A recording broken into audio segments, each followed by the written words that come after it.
Selamat malam. Luar biasa karya Allah. Kalau kita perhatikan dan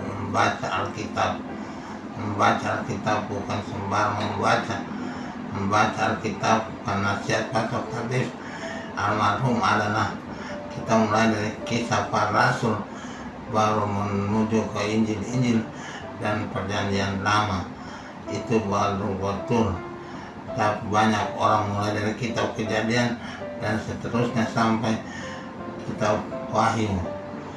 Tapi Muhtadis mengatakan, dan barangkali ini benar, saya baru mengerti sekarang bahwa mulai dari kisah para rasul, kalau di situ kita melihat gerakan Allah, inti saya semuanya di situ terungkap dengan jelas.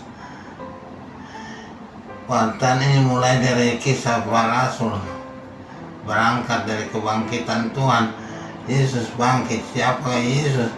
Yesus adalah anak Allah yang turun dari surga sebagai pemberian Allah untuk manusia, dan dia melaksanakan sepenuhnya apa yang Allah kehendaki di dalam dunia dengan menyerahkan dirinya mati kayu salib lalu bangkit untuk kita.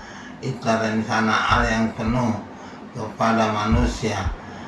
Kita menyaksikan itu dalam hari-hari ini ketika membaca kisah para rasul yang dipadukan dengan Injil Markus, memuat semua yang kita perlukan untuk iman percaya kita. Hari ini kita melihat Allah menata jemaatnya.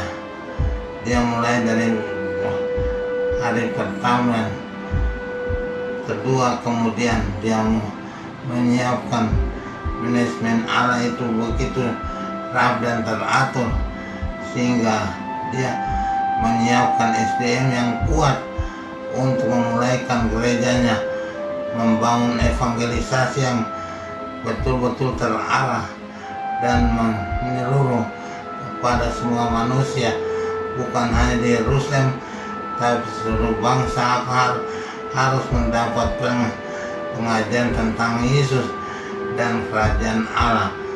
Jadi ini merupakan manajemen yang teratur, rapi, tersusun dan yang ilahi kepada kita manusia. Hari ini kita melihat buatan itu bukan mulai terbuka mulai kepada bangsa lain. Dari Samaria, Filipus dipanggil, melalui Kejadian di jalan orang sida-sida, benda dari Ratu Kandake yang turun dari Yerusalem.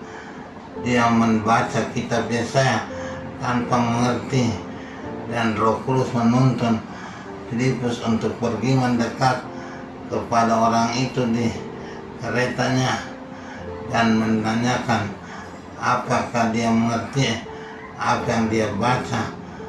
Filipus bertanya demikian kepada bendahara Sri Kandake, tapi si bendahara itu menjawab bahwa dia mengerti kalau tidak ada orang menjelaskan, sehingga Filipus naik ke kereta dan duduk bersama dia untuk mulai menjelaskan isi kitab Yesaya dan menuju pada kitab nabi-nabi, dan lalu membawa kepada Injil yang diwartakan Yesus yang bangkit.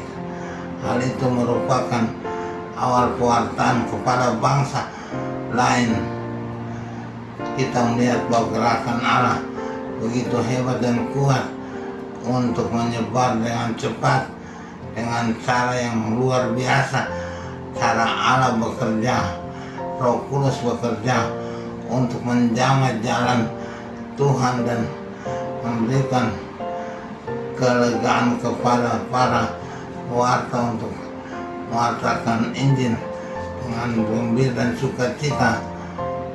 Dari pewartaan itu bersiap-siaplah, disiapkan juga SDM yang lain, yaitu Saulus mulai masuk di sini ketika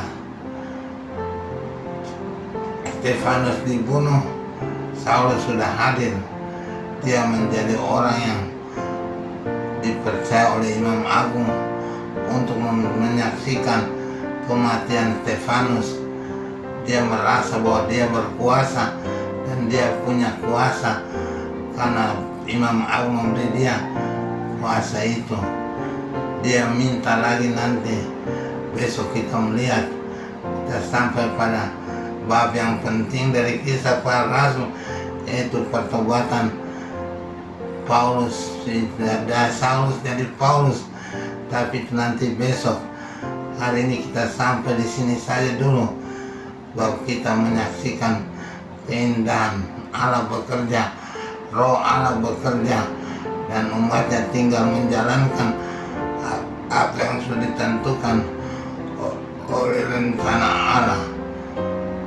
Manajemen yang bagus dari surga merupakan menentukan keberhasilan dari evangelisasi.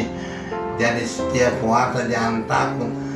Kita bukan melakukan kegiatan kita atau apa yang kita mau atau apa yang kita perlukan, tapi Tuhan sudah menyediakan, Tuhan mengatur.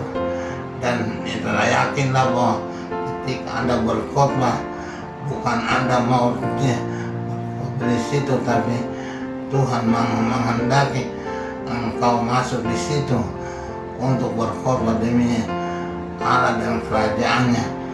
Jadi Allah hadir, Allah dimuliakan, Allah diagungkan pada saat kita berkhotbah tentang Dia. Saya mengalami berkali-kali dalam KRK bahwa kita hanya alat kecil yang dipakai Tuhan, yang besar untuk hal yang luar biasa. Biasanya sudah khotbah, saya merasa bahwa saya bicara apa yang saya juga tidak mengerti, tapi orang mengatakan khotbahnya bagus, itu berarti Tuhan menyempurnakan apa yang saya katakan. Tuhan memberikan kata-kata yang tepat untuk menyapa orang. Memang saat ini saya tidak punya kemampuan yang besar karena stroke ini, tapi berharap bahwa Tuhan masih mau pakai pada waktu yang tepat untuk mengatakan kerajaannya kemana saja, tentang kebangkitan Tuhan, bagaimanakah Dia begitu berkuasa dan begitu mengasihi kita, begitu hebat kepada kita. Tuhan Maha Besar, untuk Kristus Raja kita jadilah. Amin.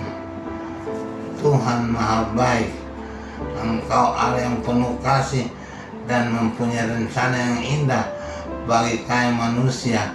Engkau menyediakan orang-orang yang Kau pilih untuk membawa warta gembira kepada dunia. Kami mohon Engkau tidak berhenti sampai di mana orang bekerja, tapi Engkau masih menyediakan banyak-banyak orang untuk membawa kabar baik itu kepada manusia di mana saja. Kami pun mau berbuat apa yang kami bisa, karena Engkau pasti memberikan kekuatan kepada kami. Demi Kristus Tuhan dan Juru Selamat kami sepanjang segala masa. Amin.